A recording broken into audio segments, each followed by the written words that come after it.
eu faço a apresentação dos 3 romances, mas vocês escolhem, né? Porque eu acho terrível se vocês perguntarem de qual filho eu gosto mais.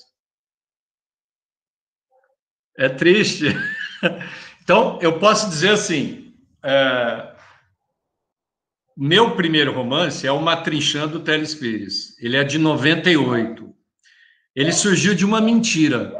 Eu estava viajando pelo Rio Grande do Sul, tentando morar em Porto Alegre, e fui para Caxias do Sul com R$ 10 no bolso, cheguei na universidade de lá, inventei para a coordenadora do curso de letras que eu estava escrevendo um livro sobre a colonização do norte do Mato Grosso por colonos do sul, durante a ditadura militar.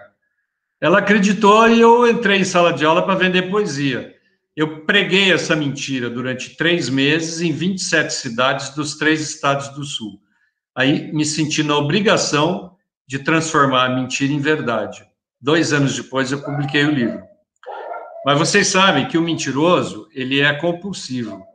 Quando eu publiquei o livro, eu menti de novo na orelha, dizendo que aquilo fazia parte de um projeto que era uma trilogia.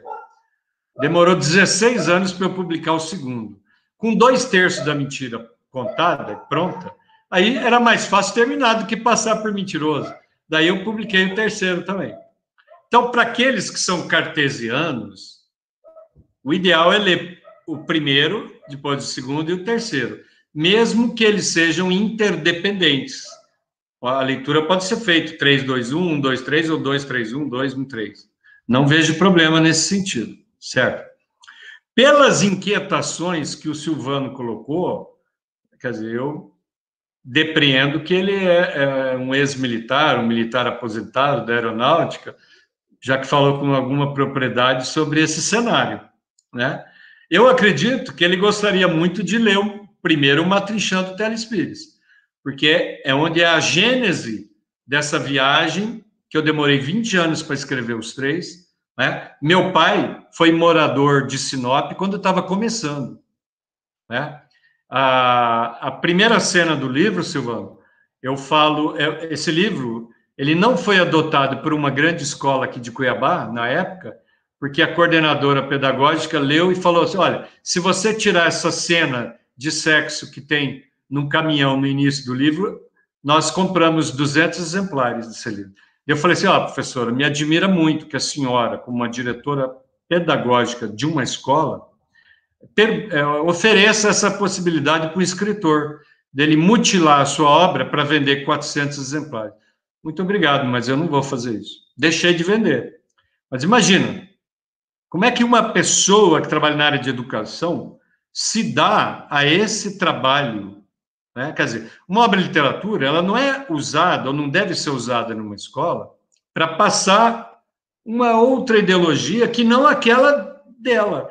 Se ela leu, acha que não serve, beleza. Agora, que proposta indecente de uma diretora de escola fazer para um escritor? Talvez algum escritor desesperado que precisasse vender de qualquer jeito topasse, mas eu achei aquilo um despropósito.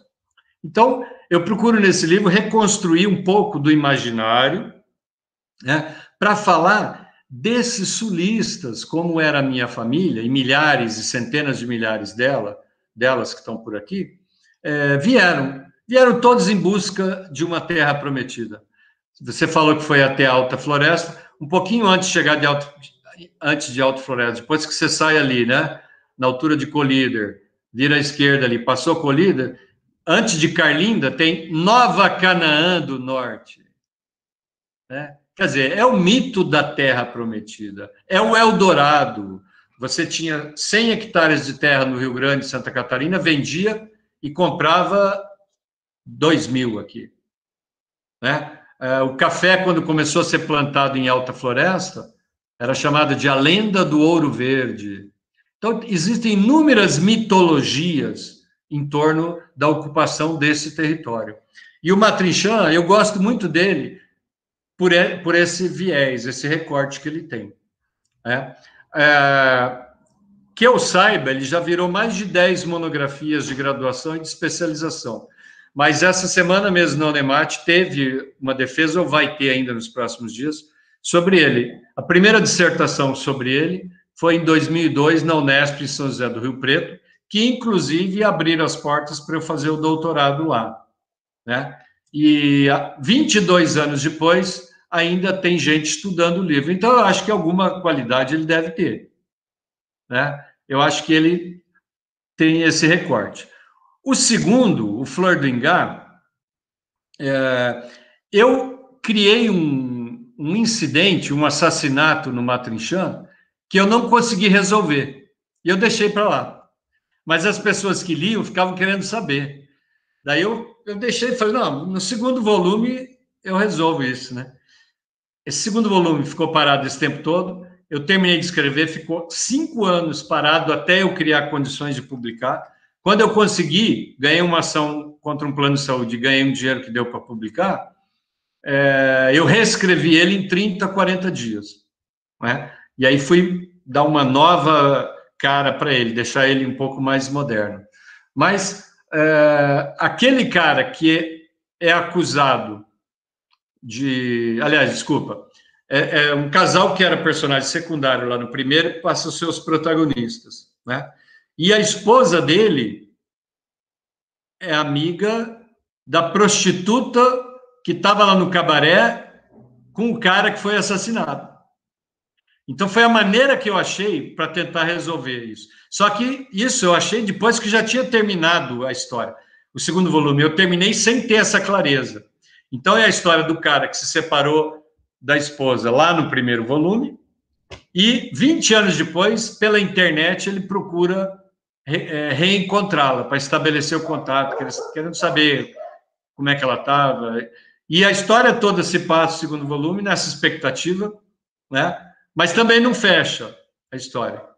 Aí o terceiro volume, eu queria falar de nordestinos que vieram para o Planalto Central, Goiás e Mato Grosso, atrás de garimpo de diamantes.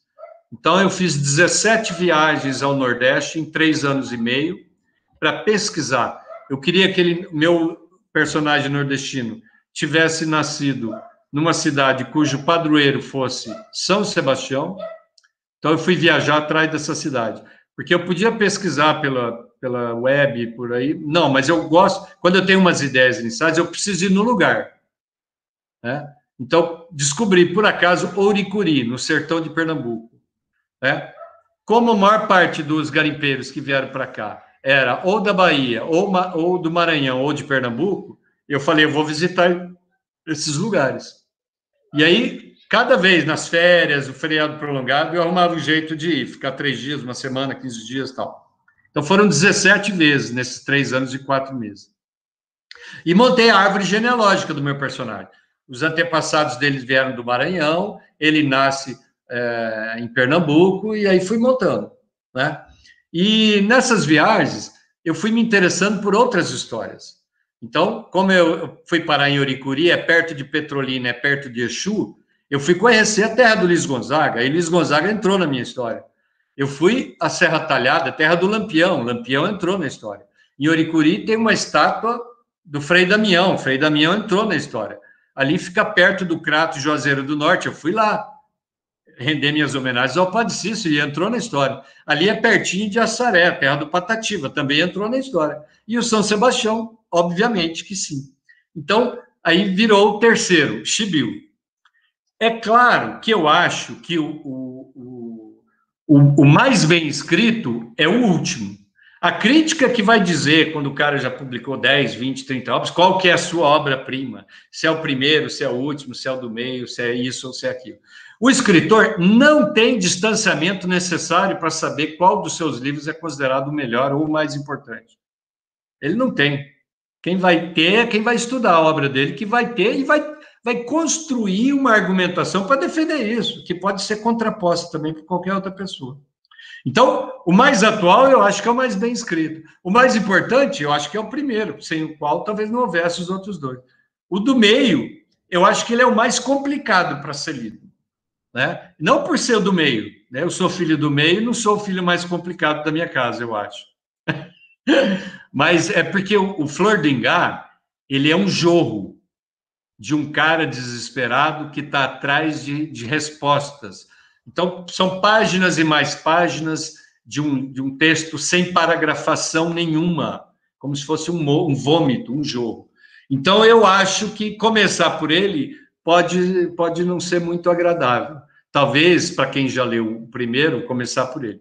Ou começar pelo último. Então, infelizmente, Fabíola, eu acho que o Floriangaia, dos três, acho que seria a terceira opção. Né? Ou começa com o Matrinchão, ou começa com o Chibio. Ou vem de frente para trás, ou de trás para frente.